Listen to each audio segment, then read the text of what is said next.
So let's briefly talk about qualities and what happens when I see something like this bottle.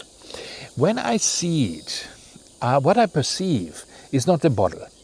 What I perceive is the idea of the bottle, and it's not even the idea itself. I mean, I don't see an idea.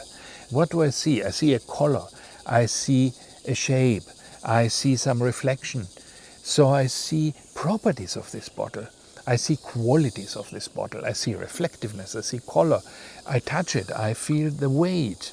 I hear the sound when I shake it. It makes a sound, right? The water in it is sloshing around. So these are the qualities I perceive. And so when we perceive ideas, we perceive them through their qualities. And now Locke tries to analyze this. He tries to think, what qualities are there? How can I perhaps categorize different kinds of qualities? And he says some qualities are actually part of the thing. And he calls these primary qualities. These primary qualities are inseparable from the thing. So what would this be? The weight of it. This thing has a weight. I immediately perceive the weight. Everybody who touches this bottle perceives the weight in the same way. It's objectively measurable. I can put this on a scale. I can have, my dog lift the bottle and perceive the weight, and he will perceive the same weight of this bottle, because the weight of the bottle is some objective feature, we could say, of the bottle, right? It's a primary quality. The primary qualities resemble the ideas that are produced by them. And what does this mean? The shape, for example, right? You say this is a cylinder. The idea of a cylinder resembles a cylinder, right? But then there are secondary qualities, and secondary qualities are those where our senses have a role in creating the idea that is attached to the quality. So it's a cooperation between the outside world and my senses. And this already prefigures later what Kant will do, right? It's already starting here. Locke begins what Kant will complete, because Kant will talk about exactly this. What is the contribution of our mind to our ideas, to the way we perceive the world? And Locke begins already by saying, when I see blueness, actually, the bottle is not blue. Why is it not blue? Yes, it emits light of a particular wavelength. That's an objective property of the bottle. But the fact that I see it as blue is due to my senses. My senses make this blue. I never know if when you look at something blue, perhaps you perceive it like I perceive red. It would be impossible to know, right? I cannot know this. Perhaps my dog sees blueness differently, and we know that some animals do see things differently. We know that bees can see ultraviolet light, they can see, birds can see polarized light, and they can use the polarization of light to navigate. We don't see the polarization of light as humans. We don't see ultraviolet, we don't see infrared. Dogs can perceive with a much higher resolution, temporal resolution. So for example, if a dog looks at an old TV where you have this electron beam going down, the dogs would be able to resolve the electron beam. He would see actually the beam going up and down. He would not see the picture. This is why it's pointless to sit your dog in front of an old TV and ask him to watch the program. He doesn't see any program. He sees an electron beam moving. So all these things, right, are different ways of perceiving the world. And the world of a bee looks very much different to the bee, or the world of a dog looks different to a dog than it looks to me. Dogs can smell, for example, right?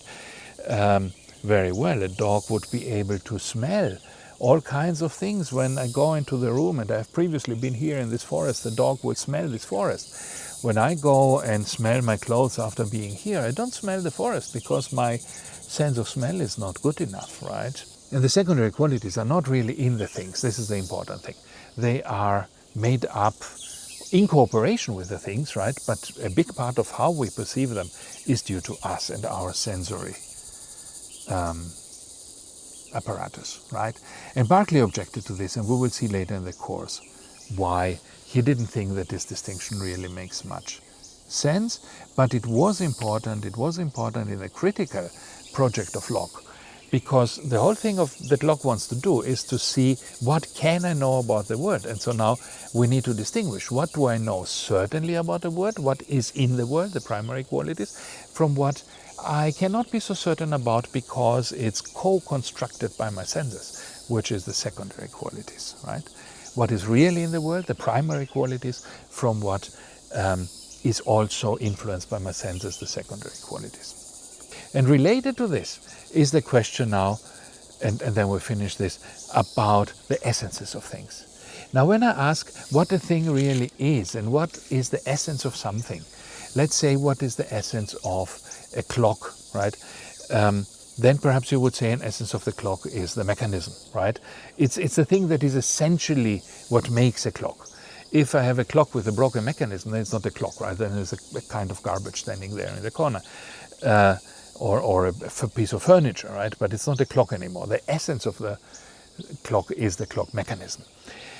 But now you could say, okay, this is the real essence of it. But what happens now if I cannot see the real essence?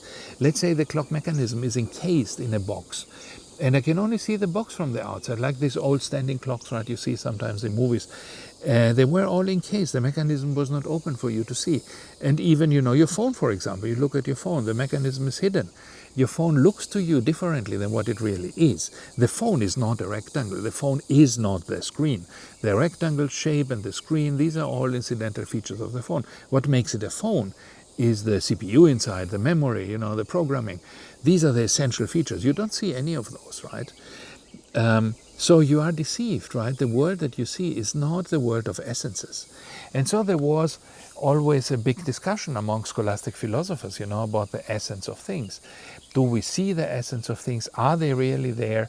Can we know about them? Or are they hidden, for example, in some Platonic realm, right, where we don't know about them?